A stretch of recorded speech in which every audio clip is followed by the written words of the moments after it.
Have you ever pondered about where money truly comes from or how it enters circulation? It's a fascinating process that has its roots deep in the world of economics and government policy. Our journey begins with the central bank, the grand architect of the money supply. In the United States, this role is played by the Federal Reserve. The central bank doesn't just wake up one day and decide to print more money. There's a process and intricate dance of economics that takes place. When the economy needs a boost, the central bank steps in. It begins by purchasing government bonds from commercial banks. This transaction isn't done with physical cash, but with digital money. The central bank simply updates the commercial bank's accounts, increasing their reserves. This digital money then becomes part of the money supply.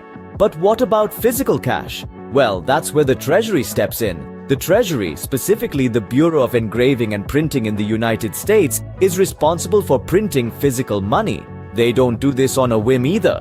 The Federal Reserve places an order for new notes based on the demand for physical cash. The Treasury then prints the money, but this isn't just a case of running off a few sheets on a printer. It's a complex process involving high-tech machines, specialized ink, and fine-quality paper. The printed bills then go through rigorous quality checks before they're sent off to the Federal Reserve. From there, the Federal Reserve distributes the new money to the banks, and the banks distribute it to us, the public. And that, in a nutshell, is how money gets printed and enters circulation. So, to summarize, the process of money creation is a two-pronged approach.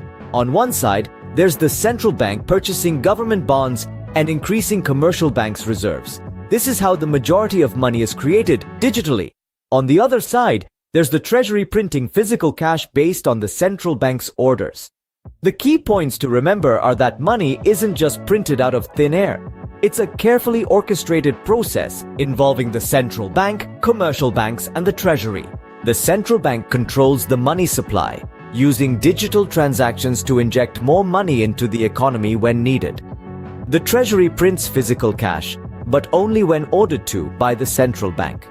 This complex process ensures that our economy doesn't flood with too much money, which could lead to inflation, or have too little, which could result in recession. So, the next time you hold a banknote in your hand, remember the intricate process that brought it into being. It's a testament to the sophistication and complexity of our economic system.